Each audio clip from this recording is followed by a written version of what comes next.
Construire un barrage contre le Pacifique, rien que le titre ressemble déjà à une folie. Face à l'un des océans les plus immenses du monde, une femme s'acharne pourtant à résister. Mais voilà, chaque année, la mer revient et détruit les récoltes, inonde les terres, efface les barrages construits à la main par des centaines de paysans. Et malgré cela, cette femme recommence, encore et encore, comme si elle refusait d'accepter que le monde soit plus fort qu'elle. Bienvenue dans l'univers de Marguerite Duras, aujourd'hui avec un barrage contre le Pacifique. Vous écoutez Brume littéraire, le podcast qui explore les grands textes de la littérature. Avant de devenir l'une des grandes voix de la littérature française, Marguerite Duras grandit en Indochine coloniale, dans une pauvreté qui va la marquer toute sa vie.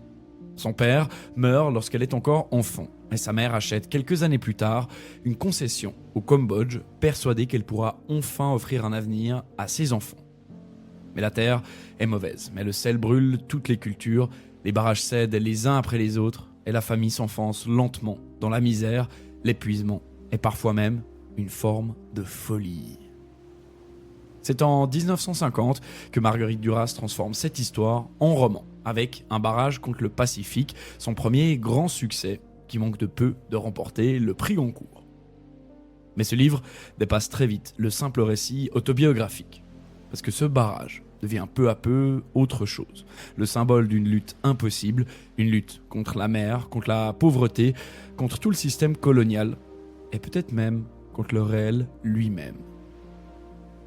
Chez Duras, les personnages continuent souvent d'espérer, alors que tout semble déjà perdu, et c'est précisément ce qui les rend si bouleversants.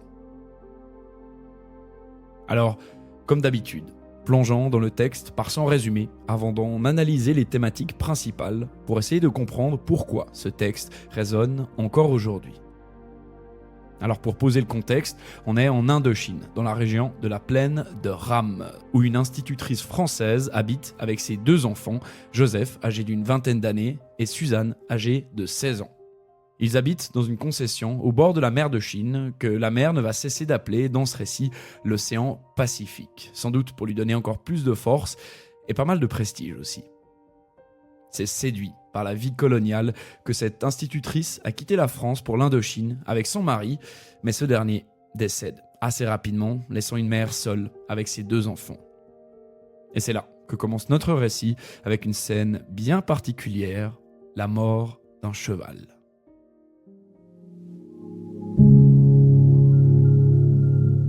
Le cheval était déjà vieux lorsqu'il l'avait acheté.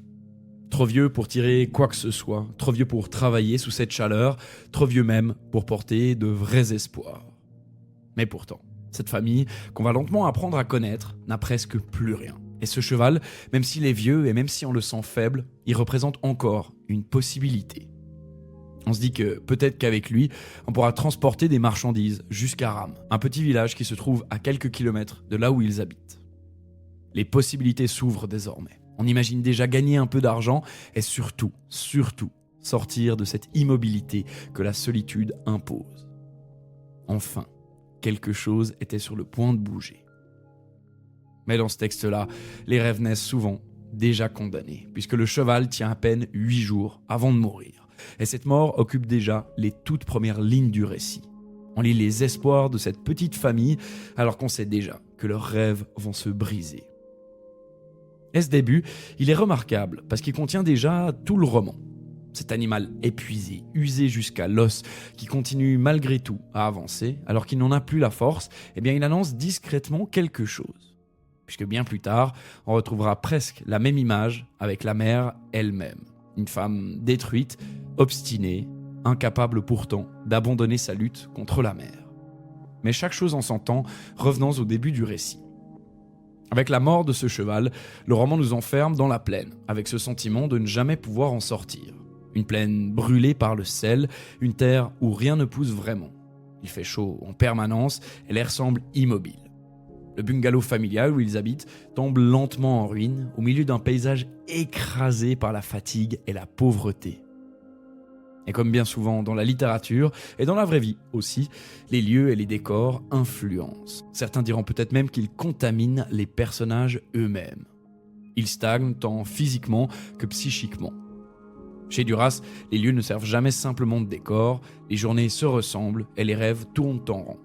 Mais le temps, lui, paraît ralentir. Ces personnages, il est maintenant temps que je vous les présente plus en détail. D'abord, il y a la mère. L'autrice ne lui donne jamais de prénom, elle devient simplement la mère, comme une figure immense réduite à sa fonction. Depuis des années, elle tente obstinément de construire des barrages pour empêcher la mer de Chine, qu'elle appelle donc dans le récit l'océan Pacifique, d'inonder ses terres. Vous comprenez maintenant le titre du livre. Sauf que voilà, chaque 16 ans, les vagues détruisent tout. Elle recommence quand même. Elle passe son temps à faire des calculs, écrire des lettres, imaginer des solutions impossibles en mobilisant tout le village. La haine est aussi extrêmement présente dans ce personnage. Elle ne cesse de pester contre les agents du cadastre qui lui ont vendu cette concession infertile. Et c'est un personnage tant attachant qu'énervant. Par moments, son obstination ressemble à du courage, et d'autres fois, on se dit qu'elle est simplement folle. Le père, lui, est mort depuis longtemps déjà. Et depuis cette disparition, la mère tente seule de maintenir quelque chose debout dans cette concession détruite. Le deuxième personnage de notre texte, c'est Joseph, le fils. Il est violent, instable, traversé par une colère permanente. Il chasse dans la forêt, répare sans cesse la vieille voiture familiale et disparaît parfois pendant plusieurs jours. Et chez lui, le désir de fuite existe déjà partout. Le cheval, c'était son idée. Et il refuse instinctivement cette vie immobile et misérable, même s'il ne sait pas encore comment y échapper. Et enfin, troisième personnage, peut-être le plus important du récit, Suzanne. Elle est plus jeune que Joseph, qui lui a une vingtaine d'années, elle a 16 ans. Un âge où l'on n'est plus vraiment une enfant, mais pas encore une adulte non plus.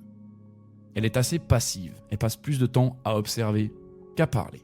Son premier point d'ancrage, c'est la route devant leur bungalow miteux, où elle espère qu'un jour, une voiture s'arrête pour l'emporter, loin d'ici. Toute une partie du roman repose sur cette attente, presque immobile, et ce combat acharné de la mère. Ce que les enfants veulent vraiment, c'est juste un départ. Ils rêvent d'ailleurs, et de vivre autre chose, peut-être une étape pour devenir vraiment adultes. Et cette première étape, cette fuite pour pouvoir évoluer, elle porte un nom, Ram. Ram, c'est le petit village voisin. On n'est pas encore dans une ville immense, mais elle symbolise déjà l'ailleurs, le monde civilisé où le mouvement prédomine. On y roule en voiture, on écoute un peu de musique dans le café, et il y a aussi quelques hommes riches qui pourraient nous permettre de nous échapper encore plus loin.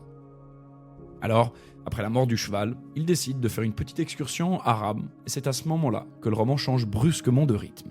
On sort de cette immobilité, et surtout on rencontre d'autres personnages, dont l'un des plus importants, Monsieur Joe. C'est un homme assez étrange. Au premier regard, il paraît presque ridicule parce que d'un côté, il semble riche avec une voiture luxueuse, des vêtements très élégants, un diamant énorme au doigt, mais de l'autre côté, il est maladroit dans ses gestes, presque un peu grotesque. Il bégaye, il transpire beaucoup et semble constamment gêné par lui-même. Bref, c'est le genre de personnage qu'on aurait tendance à réduire à une caricature de riche colonial décadent. Mais Duras refuse justement d'en faire un simple monstre. Que ce soit dans sa critique coloniale, sur laquelle on reviendra, il serait trop simple de désigner un méchant et un mauvais personnage qui justifierait le tout. Non. Derrière le ridicule, il y a aussi quelque chose de profondément pathétique, et un homme qui n'est pas forcément heureux. Et suite à cette première rencontre, Monsieur Joe est fasciné par Suzanne, d'une manière parfois malsaine, mais aussi très sincère. Plus que de simplement la désirer, il veut être aimé par elle. Bien qu'il sente très vite que cet amour est impossible. Mais quand même, il va rendre bien souvent visite à la famille dans leur bungalow, absolument misérable, alors que lui arrive au volant de sa magnifique voiture.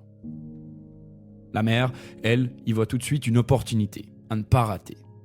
Elle surveille toutes leurs entrevues pour empêcher tout contact physique et la seule solution pour Monsieur Joe est donc d'épouser Suzanne.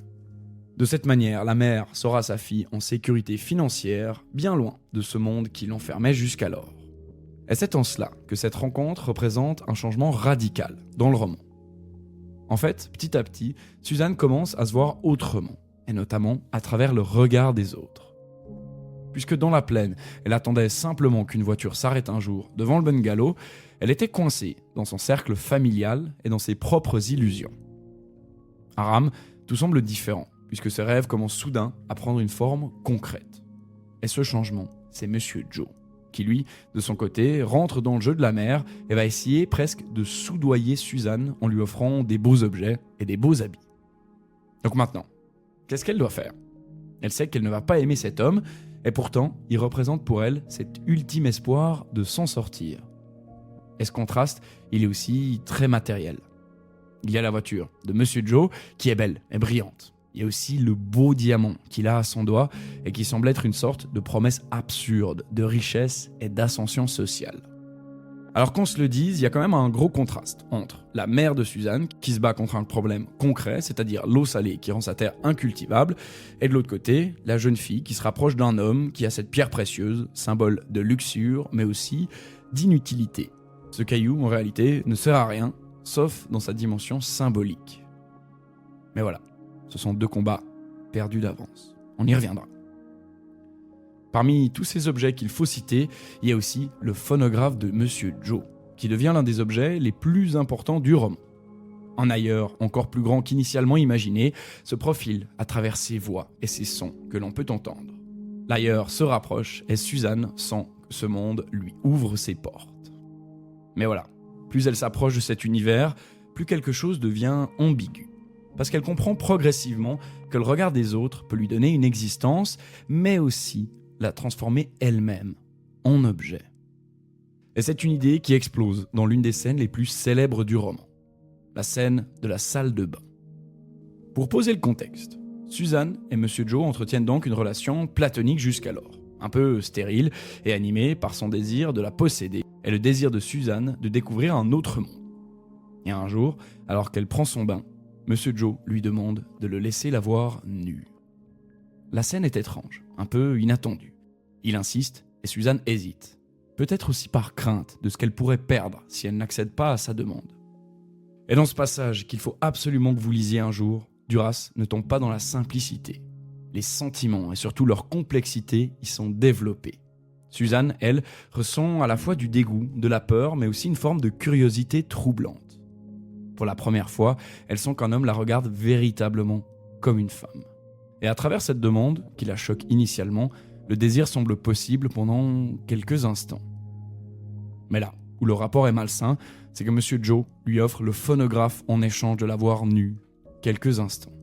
Et voilà, c'est fait. Le désir cesse d'être un désir. Il devient une transaction. Et c'est l'un des grands thèmes du roman, puisque chez l'autrice, l'argent finit toujours par contaminer les relations humaines.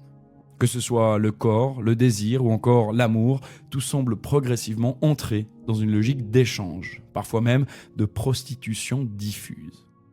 Et le symbole parfait de cette ambiguïté, c'est le diamant. Parce que cette pierre précieuse, Monsieur Joe ne l'a plus. Il l'a offert à Suzanne pour la convaincre de l'épouser. Mais voilà, c'est le tournant du livre. Parce que le diamant représente tout à la fois. La richesse, la survie, mais aussi l'humiliation et surtout la dépendance. On ne peut pas juste offrir un cadeau pour créer un sentiment amoureux chez l'autre. Et même si l'on est conscient, Monsieur Joe l'espère quand même. Sauf que voilà, cet objet marquera la fin de leur relation. Et plus que cela, d'ailleurs, Joseph va chasser Monsieur Joe et Suzanne se fera battre par sa mère qui est convaincue qu'elle a eu des rapports sexuels pour obtenir la pierre précieuse. La violence familiale revient. Après avoir moralement forcé Suzanne, la voilà à nouveau confrontée à la violence physique. Mais malgré toutes ces réactions, le diamant reste quand même une possibilité pour la famille de s'émanciper et de s'élever. Ils vont alors partir pour la ville, Saigon, pour vendre le diamant. On s'éloigne donc de plus en plus du bungalow miteux.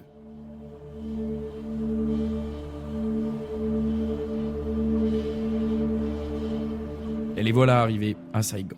La famille descend à l'hôtel central qui est tenu par Carmen, une amie de longue date, figure à la fois libre, lucide et déjà parfaitement adaptée à ce monde où les corps, l'argent et les relations se mélangent sans cesse.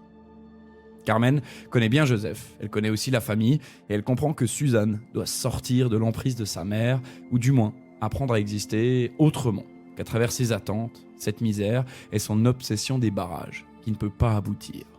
Mais revenons à la raison de leur venue en ville. Il faut vendre le diamant offert par Monsieur Joe. Et là encore, l'espoir se transforme en déception.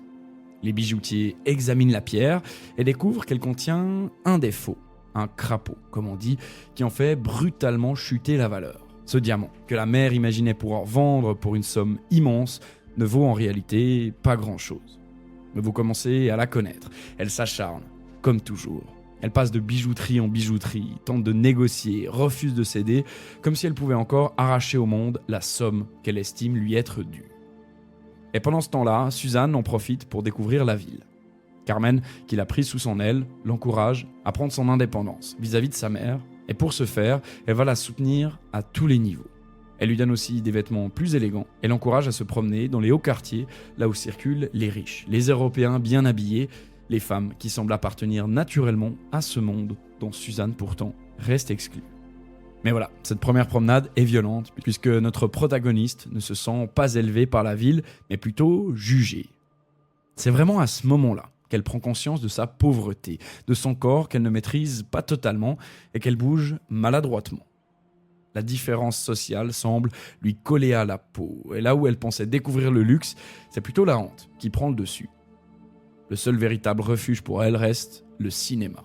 Dans l'obscurité de la salle, plus de regard, plus d'humiliation, et la misère aussi semble suspendue pendant quelques instants. Le monde qu'on y observe ne juge pas et semble si vaste, si romanesque. C'est ça, le vrai rêve, pourtant encore plus inaccessible. Et en parallèle de tout ça, c'est aussi en ville que Joseph s'éloigne de plus en plus. Il disparaît avec la voiture, laissant sa mère et Suzanne prisonnières de l'hôtel central pendant parfois plusieurs jours. Plus tard, il confiera à Carmen qu'il est tombé amoureux d'une femme, Lina. Et en réalité, cet amour, c'est ce qui le libère de son rôle. Avec la mort de son père, il s'est retrouvé bloqué, obligé de prendre une place qui ne devrait pas être la sienne. Il se libère par la fuite de cette vie qui l'étouffait de plus en plus. Mais voilà, la vie sentimentale de Suzanne n'est pas en reste. Carmen lui présente un jour un certain monsieur Barner, un homme d'une quarantaine d'années, installé confortablement, qui cherche à épouser une jeune Française vierge. Mais c'est encore pire qu'avec monsieur Joe. Suzanne le méprise profondément, mais elle accepte quand même d'entrer dans cette logique et de l'épouser à une condition. Cet homme doit écrire à sa mère une lettre capable de garantir une forme de sécurité. Le naturel des relations n'existe pas, et à nouveau, tout rapport homme-femme semble traversé par l'argent, par la nécessité et par l'idée qu'un mariage pourrait devenir une solution économique. Mais voilà, finalement, la mère et Suzanne refusent cette union. Et c'est aussi à ce moment-là qu'on revoit Monsieur Joe dans les hauts quartiers. Ils se retrouvent, vivant ensemble au cinéma, mais les sentiments des deux protagonistes n'ont pas changé. Lorsqu'il essaye de l'embrasser, elle le repousse. On est maintenant loin de la jeune fille qui attendait qu'une voiture s'arrête devant le bungalow. On sent qu'elle a mûri et qu'elle comprend maintenant mieux les regards, les désirs, les promesses et surtout ce qu'ils peuvent coûter. Puis un jour, surprise, le diamant finit par être vendu. On l'avait presque oublié, mais c'est Joseph qui téléphone à Carmen pour annoncer qu'il a réussi l'impossible. C'est Lina, sa copine, qui l'achète pour 20 000 francs. La somme paraît enfin correspondre à l'espoir de sa mère. Grâce à cet argent, elle peut rembourser certaines dettes et recommencer à imaginer de nouveaux projets, de nouveaux prêts et de nouveaux barrages, peut-être. La mission est accomplie et ça signifie qu'il est temps de rentrer. Retour dans le bungalow miteux. Pendant tout le trajet du retour, la mère se remet à parler d'avenir comme si tout ce qu'on avait lu jusqu'à maintenant n'avait pas existé. Sauf qu'on n'efface pas le passé et l'illusion ne dure pas. Toutes les banques refusent ses demandes et Joseph révèle finalement que Lina, après lui avoir acheté le diamant, le lui a rendu. La pierre réapparaît alors, sortie de sa poche, comme un objet maudit qui refuse de quitter la famille. Le diamant, censé les sauver, revient avec eux comme reviennent toujours les échecs dans ce roman, avec une sorte de fatalité calme et cruelle. C'est alors qu'on assiste à l'une des rares discussions sincères entre le frère et sa sœur. Il lui annonce vouloir partir. Il vend le phonographe de Monsieur Joe en attendant de retrouver Lina. Et il va en profiter pour lui raconter comment il a rencontré cette femme au cinéma quand il était allé avec son mari. Il l'a suivie, ils ont passé 8 jours ensemble. Et tiens, tout d'un coup, Joseph ne nous apparaît pas juste comme un personnage violent, mais presque aussi comme un pendant masculin de Suzanne. Mais on reviendra sur tous ces points-là. La différence entre les deux, c'est surtout que contrairement à Suzanne, il a trouvé une brèche pour s'échapper. Mais juste avant de partir, il montre aussi à Suzanne la lettre écrite par leur mère aux agents du cadastre. Une lettre qui concentre toute la colère de la famille. Elle rappelle l'argent perdu, la concession infertile, les années de travail et d'humiliation. Joseph veut que Suzanne n'oublie jamais ce qu'on leur a fait, ni ce que leur mère a enduré avant de quitter la concession, laissant donc Suzanne seule avec la mère, seule face à cette plaine qui semble se refermer encore davantage.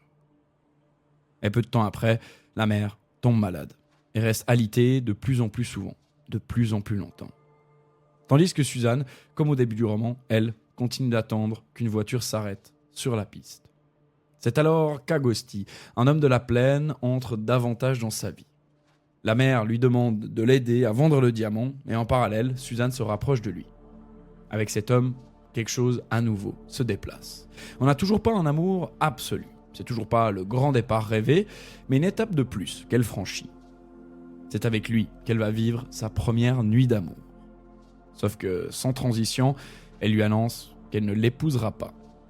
Son rêve n'a pas changé, elle veut tout faire pour partir d'ici, et justement pas, pour s'y ancrer encore davantage. Et un peu paradoxalement, c'est la mort de sa mère qui va la libérer.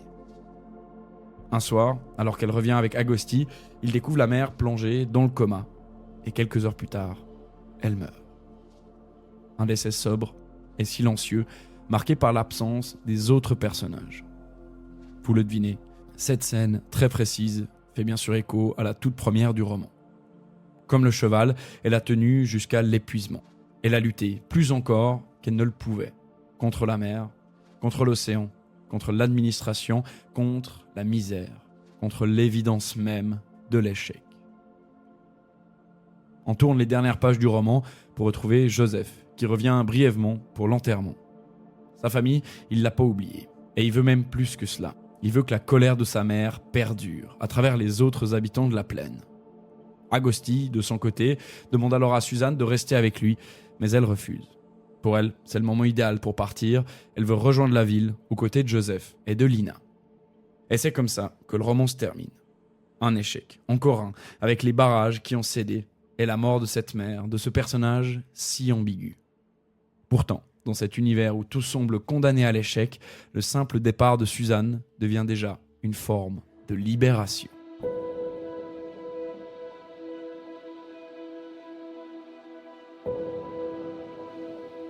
Voilà pour le résumé, mais qu'est-ce que ça veut dire tout ça ?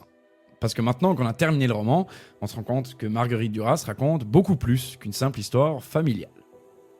Déjà, le contexte, on s'y attend pas forcément, mais derrière tous ces personnages, il y a cette chose immense qui écrase tous les personnages, sans exception, le système colonial. Et tout commence avec ce barrage. Rappelez-vous, pendant une grande partie du roman, la mer s'acharne à construire ces barrages dérisoires pour empêcher l'océan d'engloutir ses terres. Et ce barrage se trouve même dans le titre du roman. Mais en réalité, on comprend que ce barrage dépasse largement sa fonction concrète, puisqu'il est le symbole d'une lutte impossible qui est perdue d'avance. D'abord, une lutte contre la nature, bien évidemment. Face à la mer de Chine, que la mer s'efforce d'appeler le Pacifique, les barrages paraissent absurdes dès le départ. L'océan est immense, presque éternel, alors que les personnages n'ont ni argent, ni moyens, ni véritable pouvoir. Chaque année, l'océan détruit tout, et pourtant, chaque année, la mer recommence malgré tout. Voilà pour l'explicite. Mais implicitement, le barrage, c'est aussi une lutte contre la pauvreté. Toute la famille vit dans l'idée qu'il suffirait peut-être d'un dernier effort, d'une dernière tentative pour sortir enfin de cette misère. Or, le roman montre précisément l'inverse. Plus on lutte, plus on s'épuise. Et surtout, peut-être plus important encore, ce barrage devient une lutte contre le réel lui-même. La mère refuse d'accepter que cette terre est perdue depuis le début. Elle s'est fait avoir lors de son achat. Le système colonial s'est joué d'elle et elle se retrouve contrainte de soit s'obstiner, soit d'accepter que c'est un système qui ne fonctionne pas. Mais vous savez ce qu'elle décide de faire, elle refuse d'abandonner ce rêve colonial qui promettait richesse et réussite aux colons partis faire fortune en Indochine. Et là, Duras devient extrêmement violente, parce qu'elle démonte complètement le mythe colonial. Dans beaucoup de récits coloniaux plus anciens, elles apparaissaient encore comme des territoires d'aventure, d'exotisme ou de réussite économique. On nous vend un avenir aussi bien qu'une mission que l'on accomplit pour le bien de l'humanité. Sauf que là, dans ce texte, il suffit de lire la première page pour réaliser que tout est en réalité déjà pourri. L'administration est corrompue, comme le montrent les agents du cadastre qui vendent volontairement des terres infertiles. Les riches coloniaux vivent dans le luxe, pendant que les travailleurs, indigènes bien souvent, meurent dans les rizières ou sur les chantiers. Seule une poignée d'hommes et de femmes s'en sortent bien, souvent en déléguant les violences et la misère à autrui. Donc pour faire simple, le roman montre un monde entièrement organisé autour de l'exploitation. Et ce qui est très fort, c'est que cette violence reste souvent diffuse. Vous vous souvenez peut-être de mon épisode de Brume littéraire que j'avais fait sur Joseph Conrad et son livre Au cœur des ténèbres. J'en profite d'ailleurs, si vous ne l'avez pas encore écouté, c'est pour moi l'un des plus grands textes de la littérature mondiale. Mais pour faire simple, dans ce récit, on s'enfonce dans les terres, en remontant le fleuve Congo. Et plus on s'approche de la source, plus les scènes violentes se multiplient, et plus le personnage principal comprend un système qu'il met continuellement en lien avec l'enfer de Dante. Chez Duras, le processus est inverse. Plutôt que d'expliquer des scènes précises dans lesquelles on lirait ces actes barbares, elle montre une violence lente, quotidienne et presque normalisée. Une violence qui se répercute jusque dans les paysages. Et c'est là qu'on peut peut-être tout de même rapprocher Duras et Conrad. Chez les deux auteurs, la civilisation européenne prétend apporter le progrès tout en dissimulant une immense brutalité. Derrière les beaux discours, il y a l'exploitation, la domination et la destruction humaine. Dans Un barrage contre le Pacifique, personne ne sort vraiment du lot. Les personnages fatigués essayent simplement de tenir debout dans un système qui les détruit lentement. Et c'est justement ce qui rend la figure de la mère tragique. Parce qu'elle aussi est évidemment une victime. Elle a été trompée, ruinée, abandonnée par l'administration coloniale et toute sa vie a été broyée par cette concession infertile. Mais en même temps, elle reste quand même prisonnière de ce rêve colonial. Parce qu'elle continue de croire qu'il existe quelque part une solution, même après tous les échecs. L'illusion est complète et elle n'arrive pas à s'en échapper autrement que par la mort. Et c'est aussi ce que je trouve marquant chez Marguerite Duras. On a souvent face à nous des personnages qui comprennent que le monde est perdu, mais qui continuent tout de même à espérer, comme si abandonner leurs rêves revenait finalement à disparaître entièrement.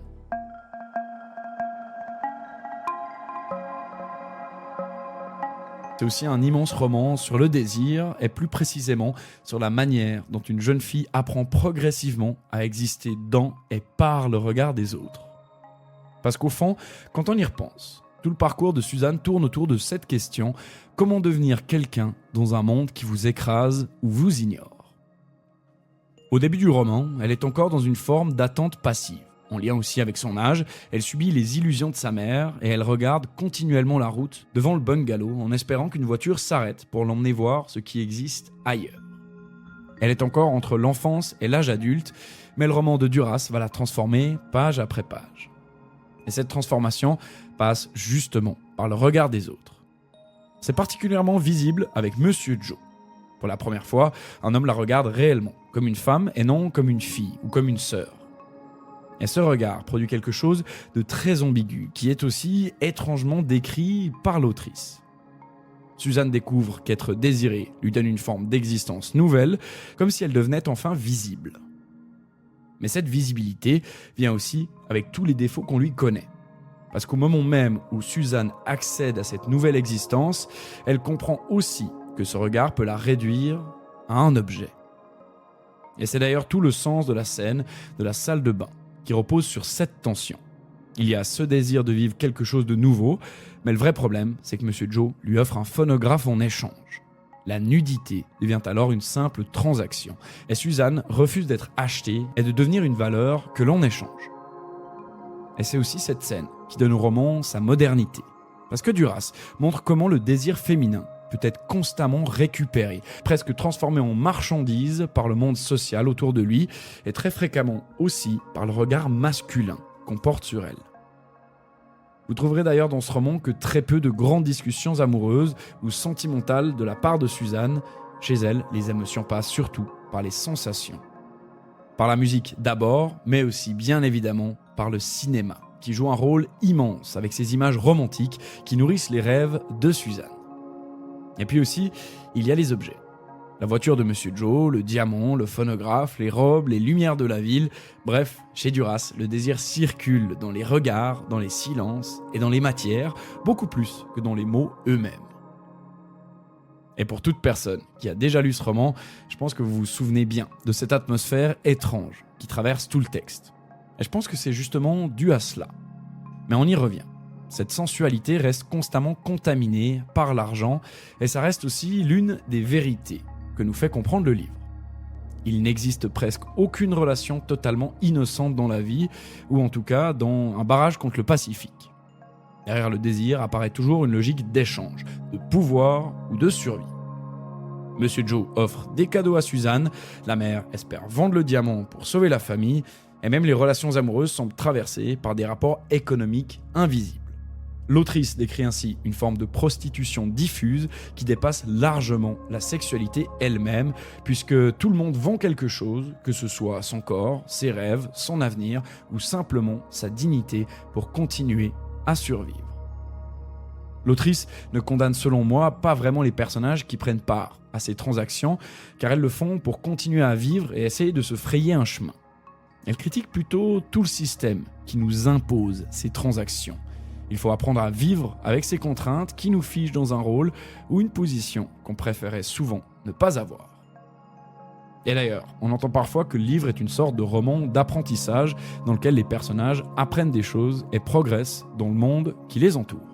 Sauf que voilà, ici, c'est pas du tout ce qui se passe. Suzanne n'apprend ni à réussir, ni à s'intégrer. C'est le contraire, peut-être même, qui se passe.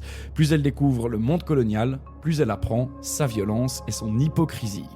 Son apprentissage consiste surtout à survivre intérieurement sans se laisser entièrement détruire. Et voilà, peu à peu, elle entrevoit aussi que la seule solution pour échapper à un système malade, c'est de partir. Partir de la plaine, partir du regard des autres, partir même de certaines dépendances affectives, notamment du lien extrêmement fort qui l'unit à Joseph pendant une grande partie du roman. Parce que leur relation est essentielle dans le livre. Suzanne regarde souvent le monde à travers lui, elle l'admire, le suit, vit presque dans son ombre, sauf qu'épouser la vision d'un autre et vivre à travers lui, c'est s'enfermer encore un peu davantage. On dépend des actions de quelqu'un d'autre et on cesse d'avancer sur son propre chemin. Et c'est d'ailleurs pas elle qui va réussir à s'émanciper. C'est une décision de son frère qui va la forcer à le faire. Lorsqu'il s'enfuit et qu'il commence sa relation avec Lina, il y a une séparation progressive qui offre tant à Joseph qu'à Suzanne une manière de devenir enfin des individus à part entière. Dans ce roman donc, les deux enfants grandissent et apprennent lentement que devenir adulte signifie aussi se détacher suffisamment pour pouvoir continuer à vivre.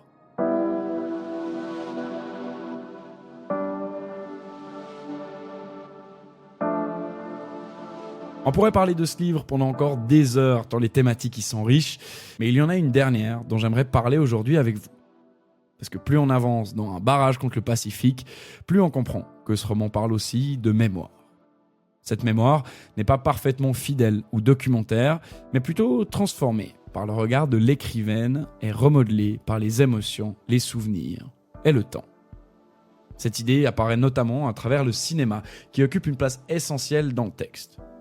C'est l'un des rares endroits où Suzanne peut momentanément échapper au réel, puisque lorsqu'elle entre dans une salle obscure, sa vie disparaît pendant quelques heures. Il n'y a plus cette chaleur écrasante, plus de pauvreté, et aussi, il n'y a plus le regard des autres. Devant l'écran, elle découvre qu'un ailleurs est possible, avec des héroïnes élégantes, des histoires d'amour absolues, des vies qui semblent infiniment plus vastes et plus lumineuses que la sienne. Le cinéma devient alors une suspension du monde réel que l'on peut associer à une promesse de fuite. Et tiens, c'est pas un hasard. Vous savez peut-être que Duras sera aussi cinéaste un peu plus tard dans sa vie, et cette faculté de faire vivre les images est déjà visible dans notre roman du jour. Elle possède déjà cette manière très particulière de construire des images, de ralentir le temps, de faire exister les silences, les regards ou les gestes minuscules.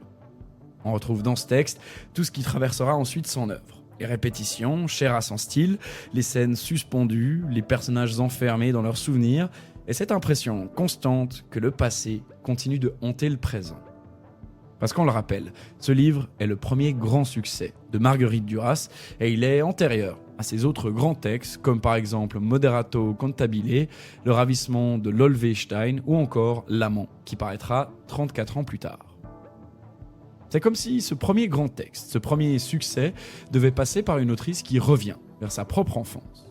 Et oui, on en a assez peu parlé jusqu'à maintenant, mais le roman s'inspire directement de ce qu'elle a vécu en Indochine coloniale. Sa mère a réellement acheté une concession rendue infertile par le sel. La pauvreté de la famille, les barrages détruits par la mer, le sentiment d'abandon, tout cela vient de son histoire personnelle. Alors, qu'on se comprenne, on n'est pas dans une autobiographie au sens strict du terme. Marguerite Duras transforme les êtres réels en personnages littéraires, Suzanne n'est pas totalement un alter ego, Joseph semble mélanger plusieurs figures réelles, notamment ses frères, et Monsieur Joe retravaille déjà certains éléments que l'on retrouvera bien plus tard dans L'amant. Autrement dit, l'autrice ne raconte pas simplement sa vie, elle la reconstruit par l'écriture. Et c'est aussi ce qui donne au roman sa puissance. L'expérience individuelle devient une expérience collective à laquelle des lectrices et des lecteurs peuvent s'identifier. À travers cette famille perdue dans la plaine et ce contexte historique assez précis, Duras parle aussi de grandes thématiques comme la pauvreté, le désir, l'humiliation sociale, l'enfance, la mémoire et toutes ces luttes impossibles que les êtres humains continuent, malgré tout, à mener. Mais revenons-en pour terminer au barrage qui occupe non seulement le titre du texte, mais aussi qu'il traverse de bout en bout. Et en réalité, ils échouent tous. L'océan finit toujours par revenir, les terres restent stériles, la mer s'épuise dans un combat perdu d'avance, et rien ne résiste véritablement au Pacifique. Les barrages internes aussi, ceux qu'on essaye de poser pour se protéger et pour protéger les êtres que l'on aime, s'écroulent et doivent constamment être reconstruits. Mais il y a deux types de barrages que l'on ne doit pas oublier. Le premier, c'est les barrages que l'on doit consciemment détruire pour pouvoir avancer. Une situation oppressante, par exemple, est un barrage et c'est à nous de jouer le rôle de l'océan, de revenir sans cesse jusqu'à pouvoir enfin le briser et retrouver notre liberté. Et Duras, de son côté, construit encore autre chose, un livre. Et ce livre qu'on tient dans les mains devient lui aussi une forme de barrage. Non pas contre l'océan, mais contre l'oubli. Puisque grâce à l'écriture, cette enfance misérable, cette violence coloniale et cette douleur familiale ne disparaissent pas complètement. Elles sont transformées en récits et survivent grâce à la littérature. Et si l'écriture n'a pas la force de sauver nos personnages ou de réparer leur vie, elle permet au moins une chose, donner une forme durable à ce qui aurait pu être englouti pour toujours.